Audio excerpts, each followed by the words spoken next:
Estudo do livro de Tiago, de Jen Wilkin. Semana 6. O fruto da fé genuína são as boas obras. Na semana passada falámos sobre o que quer dizer mostrar favoritismo em vez de mostrar favor. E na semana passada vimos que, na primeira parte do capítulo 2 da carta de Tiago, a diferença entre uma coisa e a outra é que quando mostramos favoritismo para com alguém é porque queremos alguma coisa de volta. Temos alguma coisa a ganhar com esse favoritismo. E Tiago usa como exemplo este contraste entre o homem pobre e o homem rico. E esse termo vai aparecer de novo nesta semana e nas semanas que virão. Por isso, uma vez após outra, Tiago volta a este tema, aos porquês de se falar na pobreza e na riqueza neste contexto. Nós mostramos favor para com alguém, foi isso que aprendemos na semana passada, quando de facto não temos nada a ganhar com esse favor. E assim é com o Senhor. O Senhor não mostra favoritismo para com ninguém, Ele apenas mostra favor, porque de facto Ele não ganha nada com aquilo que faz por cada um de nós. E Ele mostra esse favor por causa da sua misericórdia, do seu amor, da sua gentileza, da sua bondade. E não sabemos porquê, mas é isso que Ele faz. Por isso, se pensamos que não somos obrigados a mostrar favor para com os outros, de facto estamos enganados, porque é essa a nossa obrigação. Se estamos a obedecer à lei real, como aprendemos na semana passada, temos de mostrar favor para com os outros. Na semana passada vimos também como a fé genuína não discrimina, é uma marca da fé genuína. E esta semana, no capítulo 2, do 14 ao 26, vamos ver também que a fé genuína produz fruto, e esse fruto são as boas obras. E por isso, no final do capítulo 1, lembram-se do que disse Tiago. Ele disse, não sejam apenas ouvintes da palavra, mas façam aquilo que ela diz. Então, agora o que vemos no final do capítulo 2 é, não falem apenas, mas façam. Por isso, não basta dizer que temos fé, temos que ter o fruto dessa fé, essas boas obras que devem acompanhar aquilo que é a fé genuína. Por isso, vamos então ler esta passagem e depois vamos recuar um bocadinho e olhar para cada uma das porções que constituem esta passagem. Capítulo 2, versículos 14 a 26.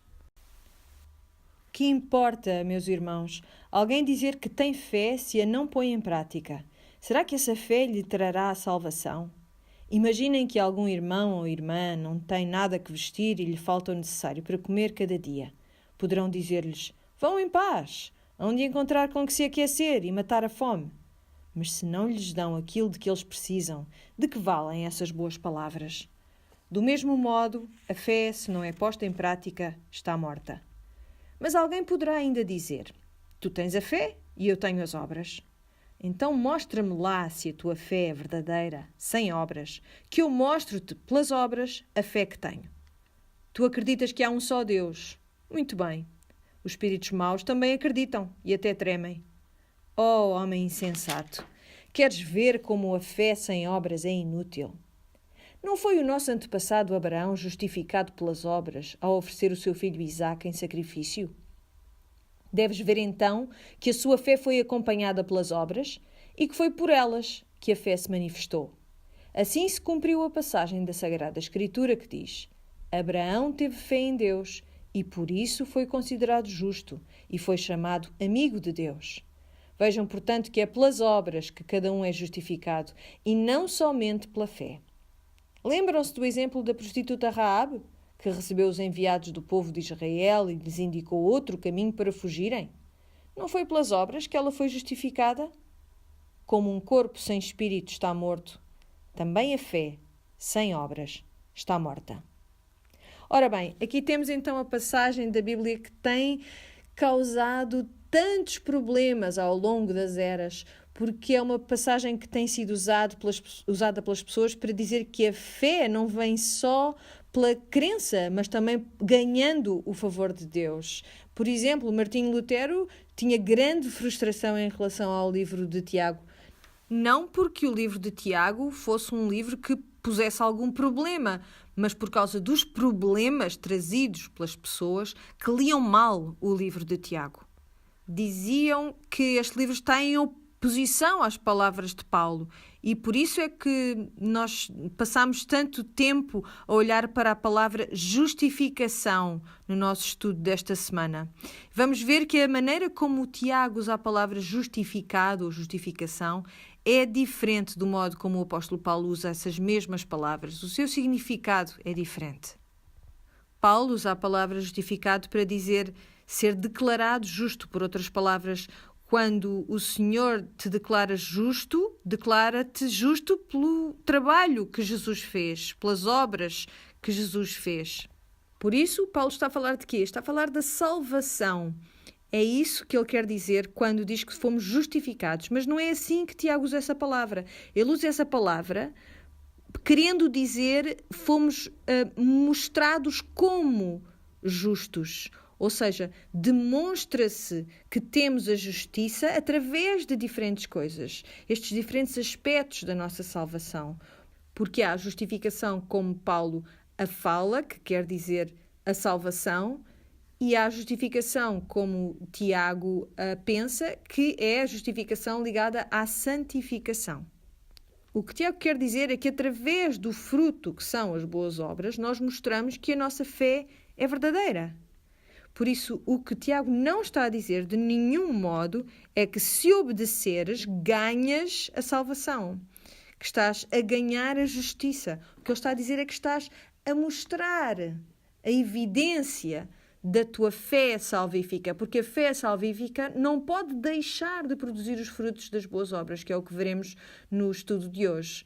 Por isso, há várias declarações que são sumárias. Uma delas aparece no versículo 17, em que ele diz: do mesmo modo, a fé, se não é posta em prática, está morta.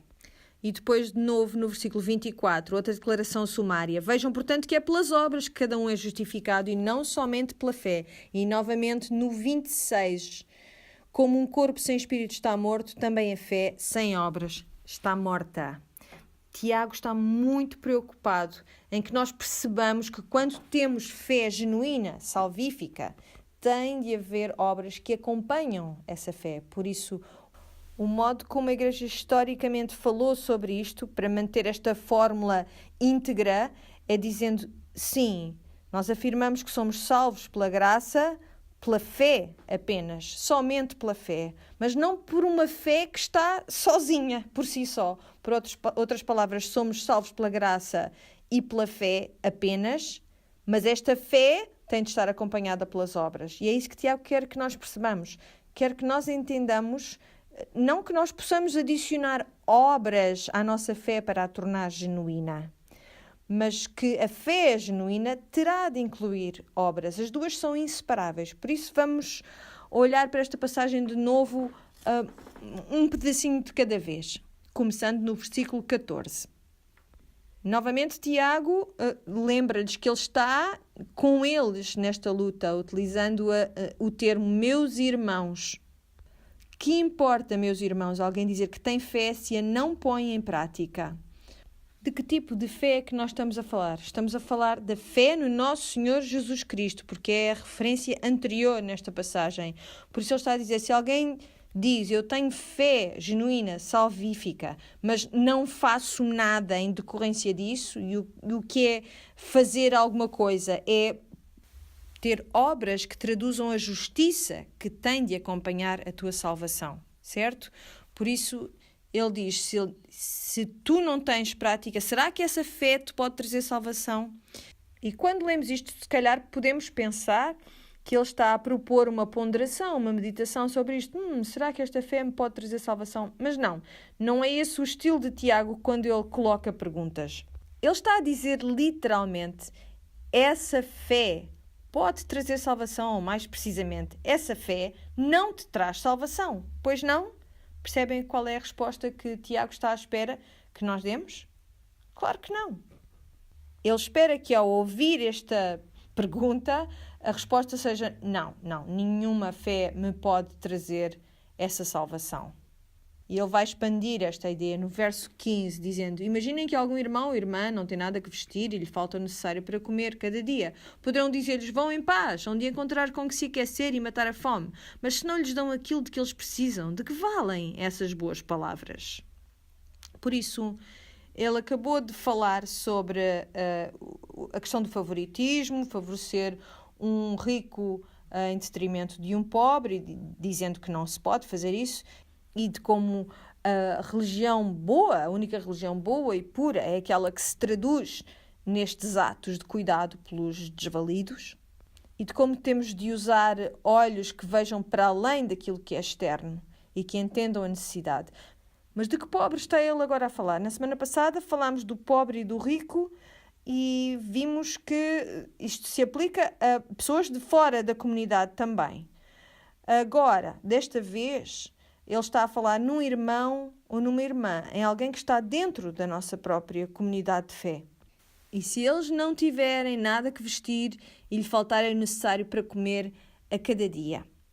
Como é que poderíamos falar desta falta de alimento diário?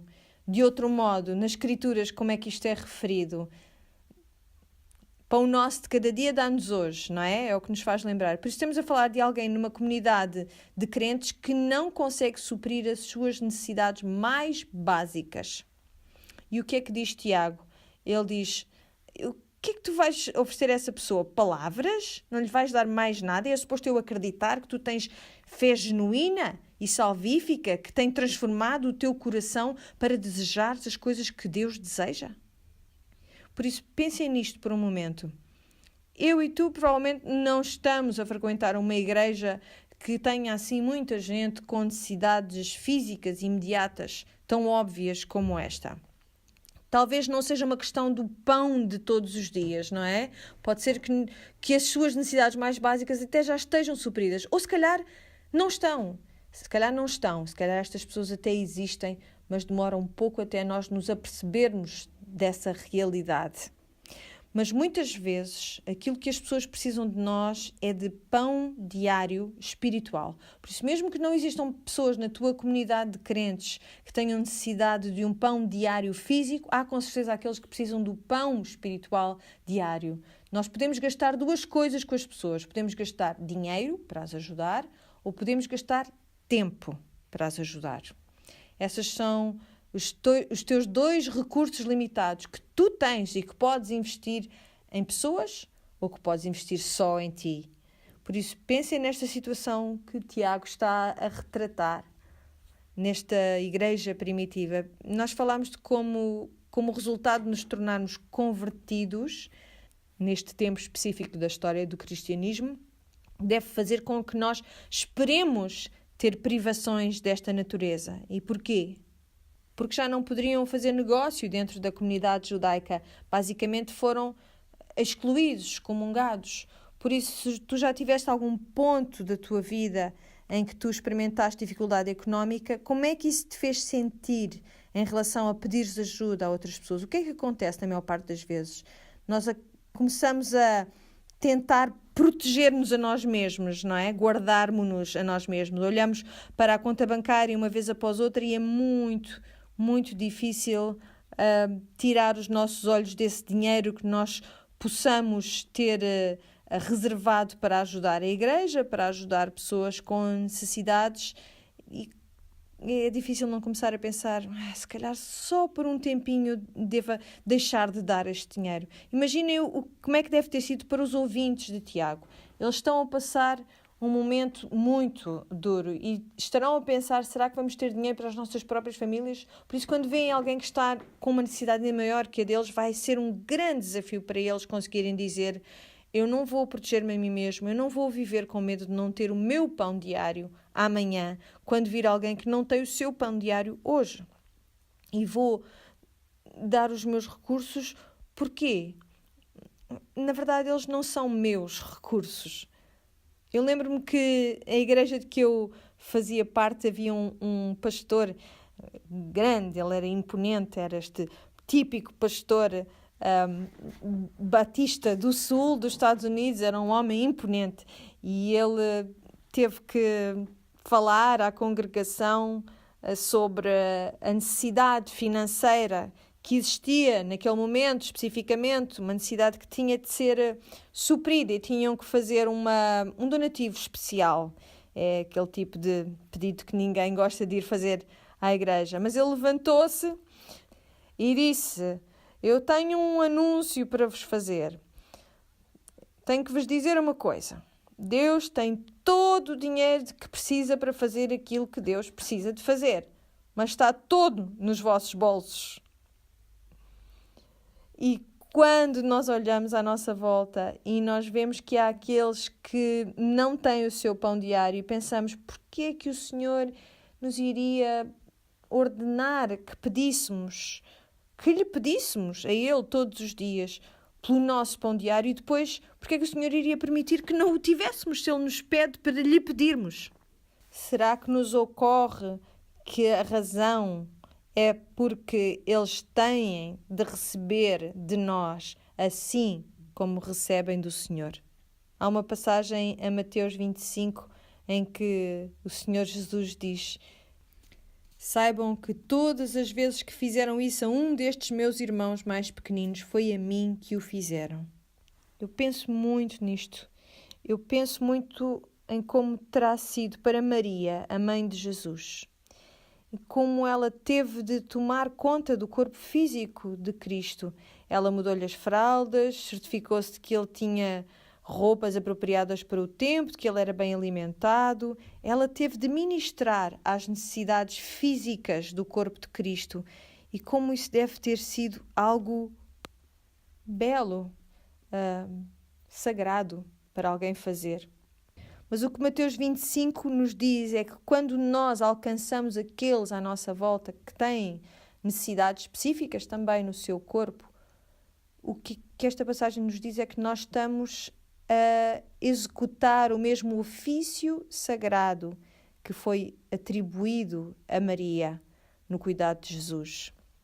Isso para mim comove-me muito, faz com que eu queira que seja generosa, com que eu pense como o dinheiro de Deus está nos meus bolsos e que eu tenho que tirá-lo e pô-lo nas mãos daqueles que de facto precisam dele. Talvez não seja uma questão de recursos físicos que são necessários, mas vejo isto muito. Pessoas que estão a morrer para ter alguém que se sente ao seu lado e os escute, alguém que ore com eles, alguém que possa empatizar com eles, alguém que possa juntá-los a outras pessoas que possam então ajudá-los. Mas nós estamos tão constrangidos pelo tempo que temos, estamos tão ocupados a devotar o nosso tempo às coisas que são só nossas e não deixamos tempo nenhum para ministrar às pessoas que o Senhor Jesus põe na nossa esfera de influência. Nós, em vez de armazenarmos tesouros no céu, e que melhor maneira de armazenar tesouros do que investir nas pessoas, nos nossos relacionamentos, pessoas cujas almas vão encontrar a eternidade. Mas em vez disso, nós dedicamos o nosso tempo a certificarmos de que o dinheiro nos nossos bolsos continua nos nossos bolsos. É uma coisa muito difícil.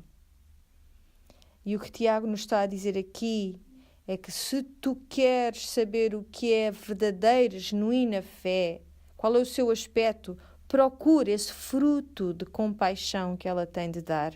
Quando pensamos em todas as coisas, todos os aspectos e características da fé genuína, pensamos que deveriam ser obras belas que atraíssem os outros ao Senhor, que deveriam ser estes atos magníficos que chamam a atenção para o que estamos a fazer, como, por exemplo, ensinar alguém. Mas não pensem que é assim. São as pequenas coisas. São mostrar compaixão por aqueles que são completamente negligenciados. Mesmo dentro do corpo dos crentes é possível isto estar a acontecer. E não olhem para estas necessidades e digam, vão em paz. Hão de encontrar alguma coisa com que se aquecer e matar a fome. Sabem qual é o equivalente de dizer isto a alguém? Olha, boa sorte para ti.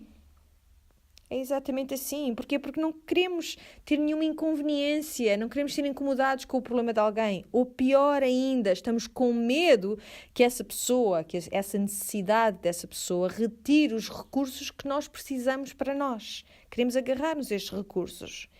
Mas a fé genuína dá as coisas que são necessárias para o corpo, dá aquilo que é necessário. No versículo 17 diz também, do mesmo modo a fé, se não é posta em prática, está morta. E nós lemos morta e pensamos, uma vez esteve viva, agora está morta. Mas não é esse o significado aqui. O que ele quer dizer é, nem nunca esteve viva, para começar. Por outras palavras, essa fé que não dá fruto, isso nem existe. Isso não é verdadeiro, nem nunca foi. Por isso, continuando no versículo 18, mas alguém poderá ainda dizer, tu tens a fé e eu tenho as obras. E a resposta dele é, então mostra-me lá se a tua fé é verdadeira, sem obras, que eu mostre pelas obras a fé que tenho. O que é que o Tiago está a dizer? Basicamente está a dizer, mas como é que tu achas que vais demonstrar a tua fé para mim se não tens obras? É que nem sequer faz sentido, não tem lógica. Tudo o que isso quer dizer é que tu consegues fazer de conta que fazes muito. Consegues armar-te. E ele continua dizendo, tu acreditas que há um só Deus. Muito bem. Perceberam qual era a referência que ele estava aqui a fazer? A referência do Antigo Testamento que ele estava a trazer, que há só um Deus? Isso está em Deuteronômio 6, 4 a 5. É a Chamá. É a passagem das Escrituras mais conhecida para os judeus. Escuta, Israel, o Senhor e só Ele é o nosso Deus. E continua dizendo, ama o Senhor teu Deus com todo o coração, com toda a tua alma e com todas as tuas forças, que é a lei real. Mas depois Tiago continua, até os demónios sabem que Deus é só um e tremem. Ou seja, o que é que ele quer dizer com isto? Não penses que estás muito avançado espiritualmente em relação aos demónios. Ou os espíritos maus, segundo algumas traduções. E é muito interessante nós pensarmos um bocadinho sobre o que é isto da crença demoníaca, em que é que os demónios acreditam. E escutem o que diz John MacArthur sobre este assunto. Ele diz, tanto quanto a doutrina factual diz respeito, os demónios são monoteístas. Todos eles sabem e acreditam que há um só verdadeiro Deus. Também têm muita consciência de que a Escritura é a palavra de Deus, que Jesus Cristo é o Filho de Deus, que a salvação vem pela graça através da fé, que Jesus morreu, foi sepultado e ressuscitou e pagou pelos pecados do mundo e que ascendeu aos céus e está agora sentado à direita do Pai. Eles sabem muito bem que existe um céu literal e um inferno literal. E têm uma percepção destas realidades mais aguda, mais concreta do que qualquer estudioso da Bíblia. Mas todo esse conhecimento ortodoxo não pode salvá-los. Eles sabem a verdade sobre Deus, sobre Cristo, sobre o Espírito Santo, mas odeiam a verdade e odeiam-nos a eles. Sabe o que é que ele acabou de fazer aqui neste parágrafo? Ele acabou de te levar através do credo de Niceia. E sabes que mais? Os demónios conseguem recitar este credo perfeitamente. É isso que ele acabou de dizer, com uma consciência tranquila. Aquilo que eles não podem dizer, não conseguem dizer, é que eles amam este credo e que amam a Deus. Mas sabem o que é que os demónios têm como vantagem sobre mim e sobre ti? Eles acreditam que todas estas coisas são verdade e têm o bom senso de tremer perante esta verdade. E eu e tu, encolhemos os ombros. E até dizemos, sim, eu sei que Deus é tudo isso. Mas eu vou preferir dizer que professo esta fé e depois não ter uma única obra que seja testemunho da fé que eu digo que tenho. Por isso, de certo modo, os demónios estão mais avançados do que nós, porque sabem o suficiente para saber que Deus merece o nosso temor. Eu e tu sabemos também que não temos de temer a Deus do mesmo modo que eles temem. Porquê? Porque nós recebemos a justiça de Cristo. Mas é melhor que não tomemos isto com ligeireza. Nós temos de entender que Ele é ao mesmo tempo um Deus transcendente e também o Deus que está perto de nós. Que Ele é o nosso Pai, que está no céu, conforme diz a oração do Pai Nosso. Por isso ele diz, mesmo os espíritos maus acreditam e tremem, diz Tiago. Oh, homem insensato, queres ver como a fé sem obras é inútil? Agora, olhem lá bem para isto, porque provavelmente não sabiam isto quando fizeram o estudo desta semana. Mas este termo inútil quer dizer estéril. Isto tem importância por causa do exemplo de que nós vamos falar a seguir. E depois vai começar a falar sobre Abraão. Vai dar-nos o exemplo de Abraão. O que é que nós sabemos sobre Abraão? Anos e anos e anos passaram. E Abraão era o quê? Estéril. Mas depois desta longa espera, o que é que aconteceu? O Senhor deu-lhe, como tinha prometido, um filho através do qual a nação de Israel iria chegar. E seriam tão numerosos como as estrelas. Por isso este filho da promessa, este Isaac, é o prometido. E todas as promessas estão dependentes desta primeira promessa. Por isso, quando olharam para este relato em Gênesis 22, quando Deus diz a Abraão, leva o teu filho, o teu único filho, e sacrifica-o, e Abraão, que já era velho, já era muito velho nesta altura, e é possível que Isaac tivesse uns 20 anos, e eles vão a este lugar em que constroem um altar, e constroem um altar de madeira. E porquê? Porque o plano era que uma vez que Abraão levantasse a faca para matar o seu filho Isaac, que representa a completa e perfeita promessa de Deus e a sua fidelidade, era suposto Abraão acender o fogo neste altar e Abraão ficar a ver o próprio filho a ser consumido pelo fogo, completamente consumido pelo fogo.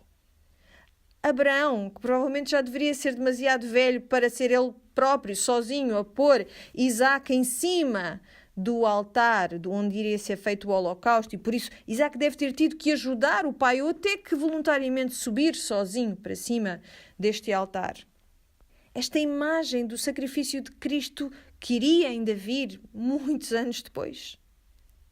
Mas o que é que isto nos diz? Sabem o que nos diz Hebreus sobre Abraão? Porque é que ele levantou esta faca? Porque é que ele esteve capaz de ficar nessa expectativa do que iria acontecer? Hebreus diz que ele acreditava que Deus seria capaz de ressuscitar Isaac dos mortos.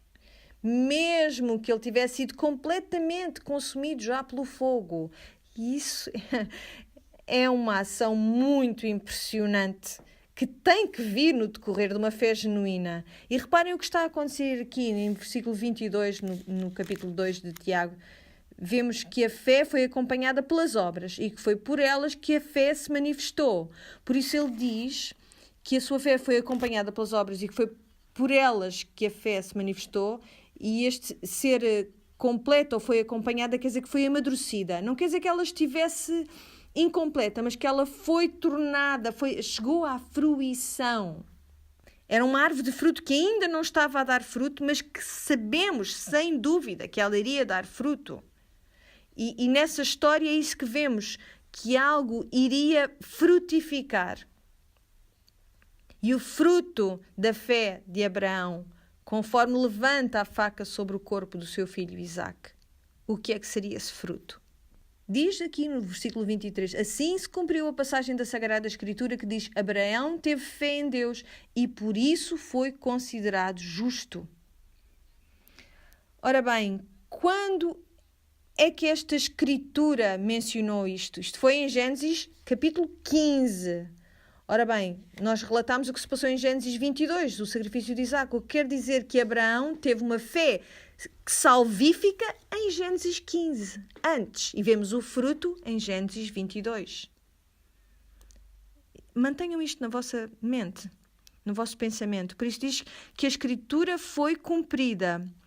Este é o entendimento que Paulo tem quando ele diz que a salvação vem apenas pela fé.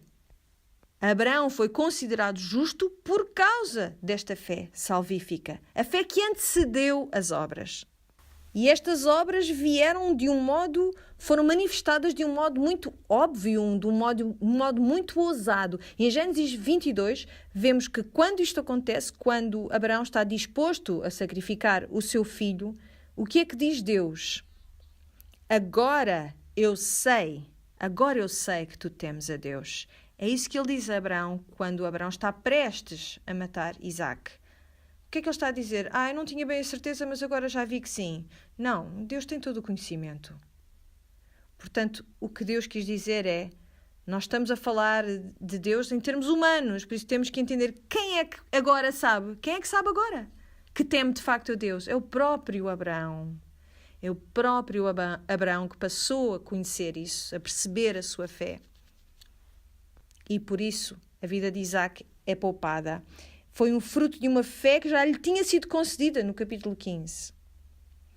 E por isso no final do versículo 23 diz: Abraão foi chamado amigo de Deus.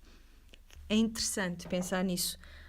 Abraão é chamado amigo de Deus, mas em nenhum momento ele chama amigo a Deus. Já repararam nisso? Temos uma tendência na cultura da igreja, hoje em dia, a falar de Deus chamando-lhe meu amigo, ou dizendo que ele é meu amigo. E nós assim reduzimos-lo ao nosso nível. Nós queremos trazê-lo ao nosso nível. E se calhar devíamos aprender um pouco com estes espíritos maus, com estes demónios que sabem quem Deus é de facto. E uma coisa é Deus dizer, eu chamo-te amigo. Outra coisa completamente diferente é nós presumirmos que podemos chamar a Deus amigo. No trabalho de Jesus na cruz, nós podemos dizer que sim, que somos amigos, mas não podemos dizer, sim, Deus é meu amigo. Não, isso faz dele tão pequeno. A amizade com Deus é muito mais do que isto, é um privilégio. No versículo 24, vejam, diz: vejam, portanto, que é pelas obras que cada um é justificado e não somente pela fé. Ou seja, aqui a palavra justificado quer dizer, ficou evidente que esta pessoa tem fé genuína. Pelas obras dessa pessoa e não apenas por professar que tem fé. A propósito, eu tenho uma árvore ornamental, uma pereira ornamental. Eu não sei se conhecem estas árvores ornamentais. São lindas, mas têm uma característica muito específica. Apesar de parecerem iguais a todas as outras árvores do mesmo género, elas não dão fruto. Aliás, elas foram geneticamente modificadas, não é? Foi feito um enxerto para que elas não dessem fruto. Por isso alguém desenvolveu esta árvore que parece uma pereira como qualquer outra e dá flor e é lindíssima, mas a única coisa que ela produz são umas coisitas que nem os esquilos querem comer e só fazem porcaria pelo jardim todo. Não serve para grande coisa, é uma árvore inútil. Porque parece que vai dar fruto, mas depois não acontece nada quando chega à altura do fruto. Não interessa se tu pões muito fertilizante, não importa quanta água lhe dês, não importa o cuidado que dediques, ela nunca vai dar fruto, porque ela não é capaz de dar fruto. Outra coisa que acontece é que, por causa do modo como esta árvore foi geneticamente modificada, ela é muito frágil. Não sei se viram, às vezes, quando há tempestades mais fortes, elas racham ao meio, elas não aguentam. Mas as outras árvores, as verdadeiras pereiras que dão fruto, isso não acontece com elas. Mas uma árvore que foi cultivada para ser uma árvore que dá fruto, irá dar fruto, vez após vez após vez. E talvez demore anos até chegar à sua maturidade e dar fruto, mas há uma certeza que se eu tenho uma pereira, ela vai dar peras. De facto, se eu fizer a poda como devo fazer e der-lhe uns cortes valentes na altura certa para ela crescer do modo que deve, vai dar ainda mais fruto do que se eu não fizesse este tratamento. E há aqui uma distinção que é feita também na Escritura. No estudo desta semana viram isto. Aqueles que permanecem em mim, quando eles são parte da minha vinha, eles irão dar fruto. É disso que Jesus fala nas parábolas, quando ele fala na parábola do trigo e do joio, estas duas plantas que parecem exatamente iguais. E o único modo de as diferenciar é que, eventualmente, uma delas irá dar fruto. E as ervas daninhas nunca vão dar fruto. Será que pode acontecer alguma coisa miraculosa que as faça dar fruto um dia? Que as faça produzir trigo? Não, é impossível. Por isso, aqueles de nós que estão em Cristo, aqueles que têm fé genuína, salvífica, nós temos de perceber isto. Tu vais dar fruto e deverias ter esperança nisto. Por isso, quando olhas para um livro como o de Tiago e lês tudo aquilo que ele diz e te sentes um pouco desmoralizado e pensas, mas para que é que eu estou a tentar? Até comigo isso acontece. Eu pergunto, olho para vocês e penso, porquê é que vocês estão sempre a querer mais deste estudo. Ainda não foram açoitadas o suficiente. Por que é que nós nos estamos a martirizar aqui? Mas esta é a natureza de se crescer em maturidade. É que nós continuamente vemos mais e mais do nosso pecado, conforme crescemos no nosso desejo de sermos santificadas. Mas às vezes, quando perdemos a noção do que é a verdade, do que são as áreas na nossa vida que neste momento mesmo estão a dar fruto, será que podemos celebrar esse facto? Eu acho que nós precisamos mesmo de fazer este exercício. Temos de olhar para aquelas áreas em que mudamos, em que vemos que há fruto, porque a promessa que está a pensar isto é que se o Senhor pode trazer fruto nesta área da minha vida em que as coisas de facto mudaram, é óbvio que mudaram, então Ele também pode fazer o mesmo por esta outra área da minha vida em que Ele tem mostrado o meu pecado e que eu não vejo ainda fruto, mas Ele está a arar este solo, sabendo com certeza que haverá uma colheita frutuosa também aqui. Tenham esperança a partir desses lugares em que vem esta frutificação na vossa vida, porque é isso que as Escrituras nos dizem. E Tiago está a dizer-nos que não existe nenhuma fé genuína, salvífica, que não gere fruto. Isto tem de nos encher de esperança. Vem como uma pessoa é justificada pelas obras e não pela fé somente. Todo o objetivo de se ter uma árvore de fruto é que ela dê fruto depois. E tu foste semeada por Deus, também darás fruto. Tiago vai dar mais um outro exemplo e eu adoro este exemplo. Aquelas que fizeram o estudo de Josué lembram-se da história de Raabe.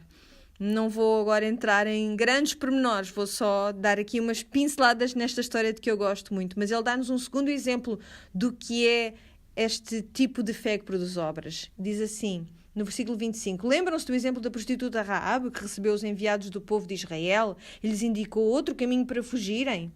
Por isso, Abraão teve uma profissão de fé salvífica no capítulo 15 e depois no capítulo 22 vemos essa fé a dar fruto. Por isso vamos a Josué capítulo 2 e ler um pouco sobre esta história de Raabe e ver se percebemos aquilo que se está a passar aqui com este outro exemplo que Tiago dá.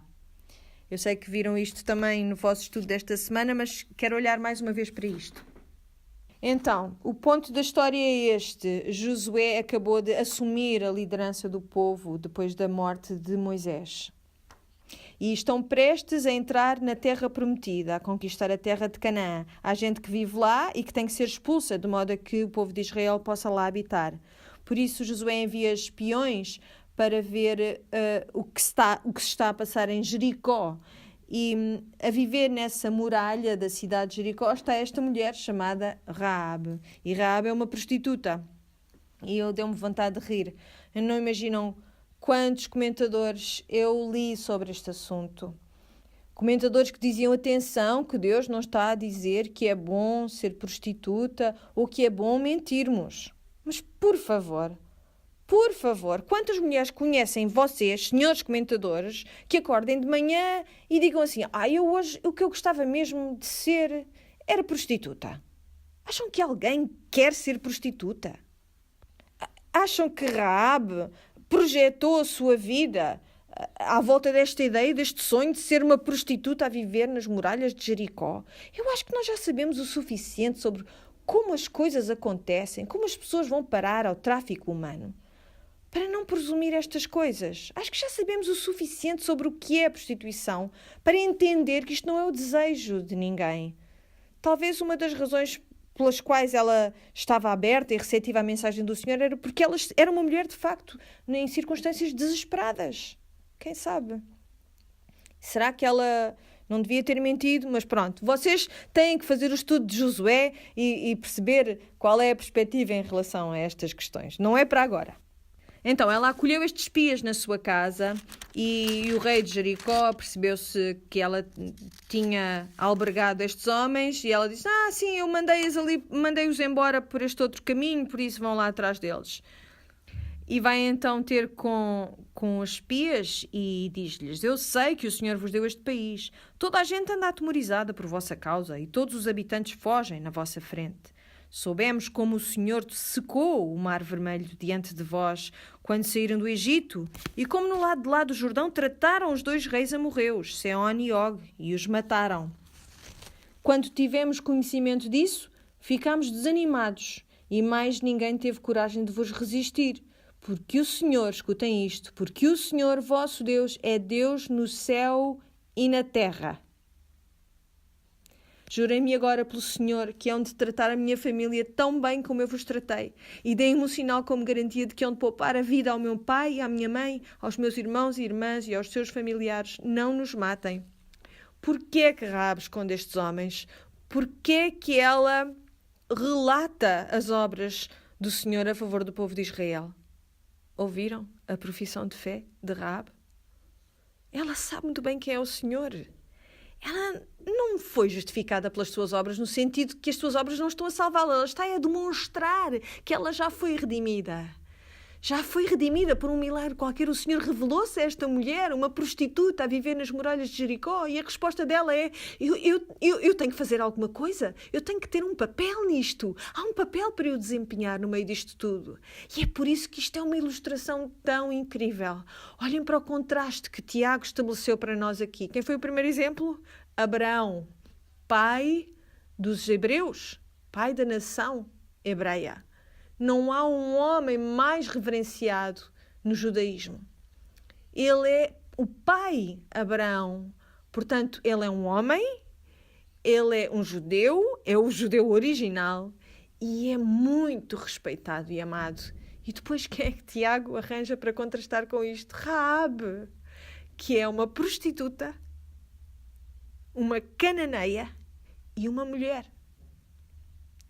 Tão abaixo da nossa consideração. Como é que ela aparece sequer nestes relatos? O que é que está Tiago a dizer?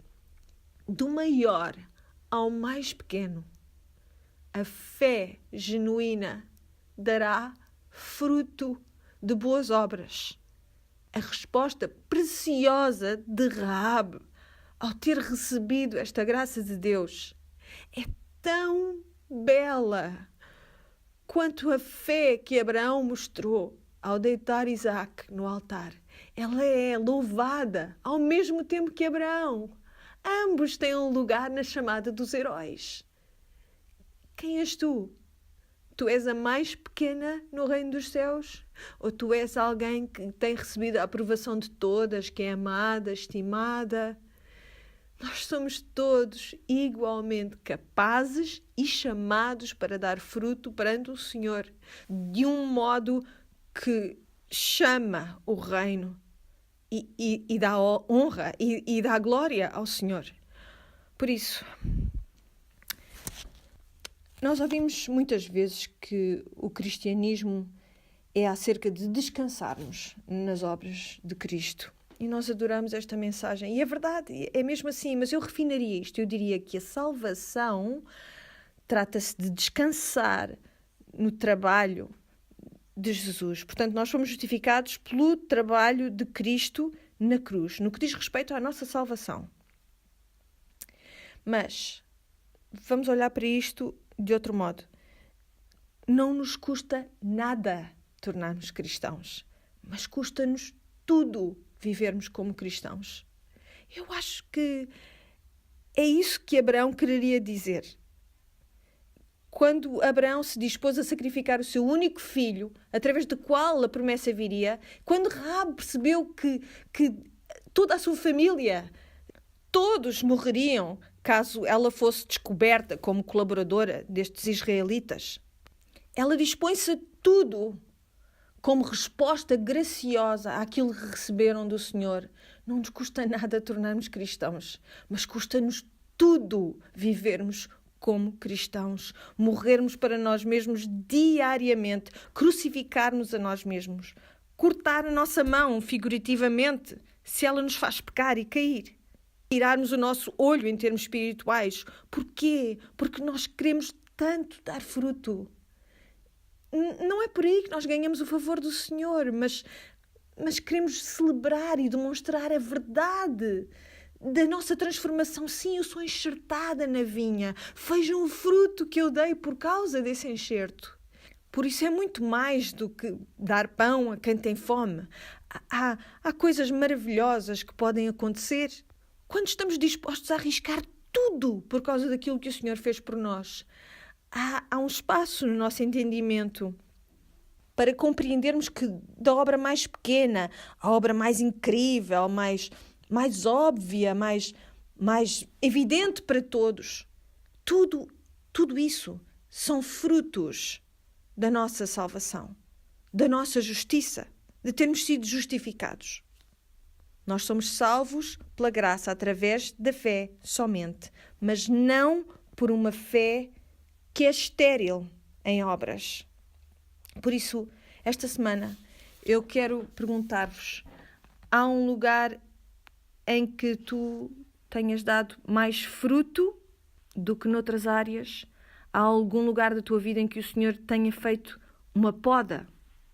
Em que o Senhor tenha cortado ramos que estavam a mais? Talvez na tua área financeira, talvez na ocupação do teu tempo. Será que há algum lugar em que o Senhor quer fazer espaço na tua vida para tu poderes frutificar? Para que ela possa acontecer de um modo que ainda não aconteceu? Pede que o Senhor te mostre onde estão esses lugares. Pede que te dê olhos para ver momentos, situações em que a compaixão tem que ser estendida aos outros. Olhos para ver na tua comunidade.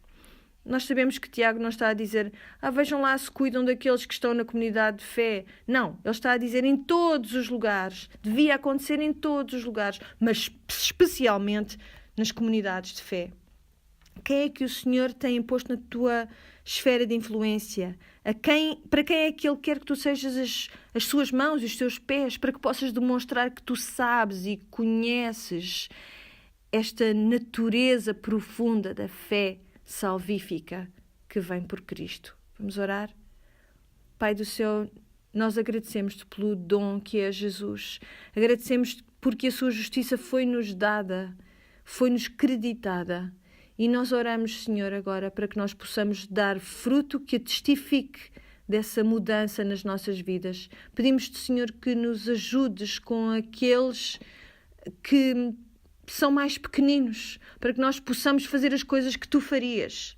Se alguém tem falta de pão diário, que nós não digamos: Senhor, porque é que tu não providenciaste? Mas que nós digamos: Senhor, como é que eu posso ser os meios pelos quais tu providencias este pão diário? Nós agradecemos-te, Senhor, estes exemplos do nosso pai Abraão e também de Raabe. Nós agradecemos-te porque ambos, os pequenos e os grandes, podem trazer honra a ti, dando o fruto da justiça. E nós pedimos todas estas coisas no nome de Jesus. Amém.